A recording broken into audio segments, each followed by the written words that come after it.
রাঙামাটি থেকে কাপ্তাই ফেরার পথে রাঙামাটির পাহাড়ে তো ঝড়ের কবলেই পড়ে গিয়েছিলাম। আর পাহাড়ের ঝড় যে কতটা ভয়ানক সেটা এবার অনুভব করতে পেরেছি। গতকাল ব্লগে তো আমি রাঙামাটি ঝুলন্ত ব্রিজটা শেয়ার করেছিলাম আর রাঙামাটির পাহাড়গুলো দেখিয়েছিলাম। আর আজকের ব্লগে আমরা রাঙামাটি ঝুলন্ত ব্রিজ থেকে এখন আমরা পল অয়েল পার্কে চলে এসেছি।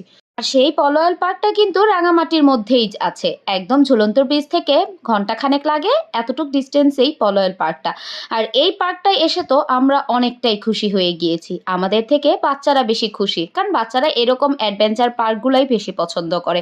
আর এই পার্কটা বাচ্চা বুড়ো সবার জন্যই খুবই ভালো লাগার মতো। এই পার্কটা যেমনটা নিরিবিলি ছিল তেমনই একদম ঠান্ডা। আর এখানে এই যে হাত পাখা দিয়ে আমার জামাই সাহেব আমাকে বাতাস করতেছে, কারণ প্রচন্ড গরমই লাগতেছিল। আসলে এখানে দাঁড়িয়ে দাঁড়িয়ে আমি পুরো পার্কটাই দেখতেছিলাম। বাচ্চারাও তো দৌড়াদৌড়ি করতেছিল, খেলতেছিল, সেটাও দাঁড়িয়ে দেখতেছিলাম। এখন আস্তে আস্তে করে আমরা পার্কটার ভিতরে ঢুকতেছি।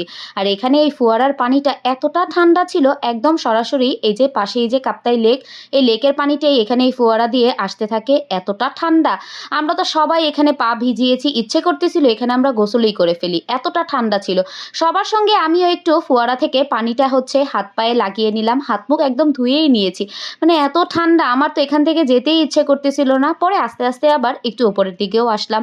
আর এই পার্কটার মধ্যে বেশি পরিমাণ জাম গাছ, প্রত্যেকটা জাম গাছে এত বেশি পরিমাণ জাম ধরে আছে, গাছতলায় এত মানুষ, কিন্তু জাম খাওয়ার মতো কোনো লোকই নেই। এগুলা যদি ঢাকায় হতো এতদিনে সাবুর হয়ে যেত। তো যাই হোক, এখানে একটা পামকিন হাউস ছিল, সেটাই আমি ফায়াজকে দেখাচ্ছিলাম। আর এরপরেই তো কাপ্তাই লেকটা, সেটা আমি দেখাচ্ছিলাম। আর এই কাপ্তাই লেকের এই পাশ থেকে কিন্তু একদম বরাবর রাঙামাটি ঝুলন্ত ব্রিজটাও কিন্তু দেখা যায়, মানে নদীর এই পার আর ওই পার বলা চলে। তো এখান দিয়ে আমরা পাহাড় থেকে এবার আমরা সিঁড়ি করে নিচের দিকে নামতেছিলাম, কারণ নিচের দিকেই বেশি পয়েন্টগুলো ছিল। আর এখানেও কিন্তু একটা ঝুলন্ত ব্রিজ ছিল। রাঙামাটি ঝুলন্ত ব্রিজে গিয়ে তো আমরা একদমই দোল খাইতে পারিনি, ব্রিজটা তো একদমই নড়ানোও যায়নি, কিন্তু এই ঝুলন্ত ব্রিজটা কিন্তু খুব জোরে সোরে একদম দোল খাওয়ানো যায়। আর এখানে আমরা সবাই একসঙ্গে উঠে একদম জোরে সোরে নাড়াচাড়া করতেছিলাম, একদম সবাইকে সবাই ভয় দেখাচ্ছিলাম, আমাদের থেকে বাচ্চারাই বেশি। তারপর একে একে দোলনার সিরিয়াল লাগিয়েছি। এখানে 4টা দোলনা ছিল, আর আমরা 4জন করে চারপাশ থেকে কিন্তু উঠে গিয়েছি। এক একজন একদম করে এত জোরে জোরে দোল দিচ্ছিল, খুবই ভালো লাগতেছিল। মানে এত কড়া রোদ ছিল, কিন্তু রোদটা এত রোদের মধ্যেও খুবই ভালো লাগতেছিল। এই জন্য, কারণ যখন দোলনাটা একদম নদীর পাড়টা চলে আসে তখন খুবই ভালো লাগে কিন্তু। আর এখানে এই যে জারিয়া ফায়াজকে নিয়ে উঠেছে, আর আমি তো আনাবিয়াকে নিয়ে, একে একে করে সবাই কিন্তু বাচ্চা বুড়ো সবগুলো আমরা উঠেছি দোলনাতে। আমরা যেমন নাচন বুড়ি, আমাদের বাচ্চারাও মাশাল্লাহ আমাদের মতোই নাচন বুড়ি। আর এখানে আনাবি আমাকে একটা ভিডিও করার জন্য বলতেছিল, ও গাছ থেকে পাতা ছিঁড়ে এনে আমাকে বলতেছিল এগুলা এভাবে আমি উড়াবো, ও এটা ক্লিপ নিবে। তো সেটাই আমি ওর করে দেখাইলাম। আর এই তো এরপর গিয়ে আমরা এই যে লাভলক পয়েন্ট, সেটাতে চলে এসেছি।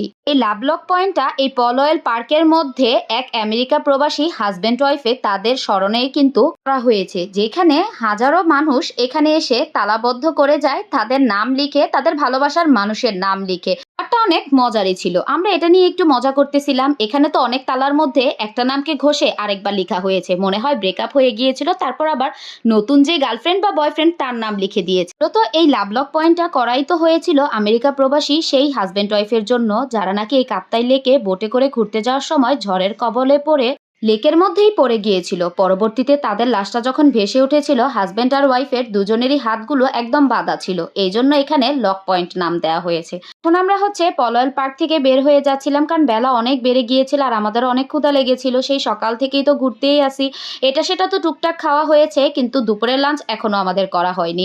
এখন প্রায় দুপুর 3টার মতো বেজে গিয়েছে। আর এখানে আমার জামাই সাহেবকে বলতেছিলাম আপনার সাথে একটু ক্লিপ নিয়ে নেই। এরপর কি আমরা এই তো এখন টুংটুং করে বের হয়ে যাচ্ছিলাম। বের হয়ে আমরা একদম রাঙামাটি শহরে এসে আমরা গিয়ে খাওয়া দাওয়া করেছি। দুপুরে লাঞ্চটা করার পরে এখন আমরা একদম কাপ্তাইয়ের উদ্দেশ্যে রওনা দিয়ে দিয়েছি। আর যখন আমরা বের হয়েছিলাম তখন তো হালকা বৃষ্টি হচ্ছিল, আর পাহাড়ের মধ্যে এমন ছিটা বৃষ্টি দেখে তো খুবই ভালো লাগতেছিল।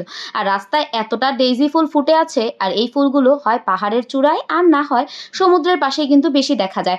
আমরা তো অনেক খুশি ছিলাম, খুব নাচতে গাইতে গাইতেই যাচ্ছিলাম, কিন্তু যেই পাহাড়ের চূড়ায় উঠতে শুরু করলাম, হায় রে কি ঝড়! ঝড়ে আমাদের সিএনজি সহ আমাদেরই উড়িয়ে নিয়ে যাচ্ছে। একদম ঝড়ে অবস্থা খারাপ। আমাদের তো এখানে সিএনজিগুলা ৩ টা ৩ দিকে চলে গিয়েছে। পরে তো আমরা সবাই বিচ্ছিন্ন হয়ে যাওয়াতে আমরা তো ভয় পেয়ে গিয়েছিলাম। সবাইকে ফোনেও পাওয়া যাচ্ছিল না, কারণ এত ঝড় হচ্ছিল, ঝড়ের মধ্যে একদমই নেটওয়ার্ক পাওয়া যাচ্ছিল না। পরবর্তীতে আমরা একটা করে সিএনজি দাঁড় করিয়ে তারপরে হচ্ছে গিয়ে আমরা একসঙ্গে করে সিএনজি গুলা নিয়ে তারপরে রওনা দিয়েছি আবারও। ঝড়ের সময় পাহাড় যে কত ভয়ঙ্কর হয়ে ওঠে সেটা আমরা এবার গিয়ে বুঝতে পেরেছি। পাহাড় থেকে যেই রকম করে পানির ঢল নামে, তার উপরে বন্য হাতির তো অত্যাচার আছেই। এখানে সিএনজিওয়ালা মামা বারবার তার তড়িঘড়ি করতেছিল যেভাবেই হোক আমরা যাতে এই পাহাড়ি রাস্তা থেকে বের হয়ে যেতে পারি, কারণ বেশি পরিমাণ ঝড় হলে রাস্তায় নাকি হাতি চলে আসে।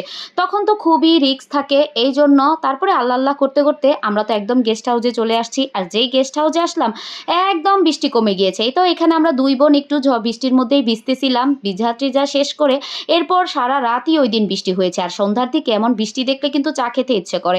তো আমরা রুমেই হচ্ছে আমাদের একটা রাইস কুকার ছিল, সেটার মধ্যে আমরা চা করেছি। এখন এতগুলা মগ কোথায় পাবো, এজন্য আমরা বোতল কেটে কেটে তারপরে চায়ের কাপ বানিয়েছি। এটা কিন্তু আলাদা একটা অনুভূতি ছিল। সবাই বসে বসে এই বৃষ্টির মধ্যে চা খেয়ে আড্ডা দিতে তো অস্থির একটা অনুভূতি। তো সবাই মিলে তো আমরা এভাবে চা খাচ্ছিলাম, আর এই স্মৃতিগুলো একদম ধরে রাখার জন্য খুবই চেষ্টা করতেছিলাম যাতে সময়টা এখানেই থেমে যায়। কিন্তু সময় তো সময়ের মতোই চলতে থাকে। সারা রাত ধরে বৃষ্টি হয়েছিল, আর আমরা খুব রাত পর্যন্ত কিন্তু আড্ডা দিয়েছি।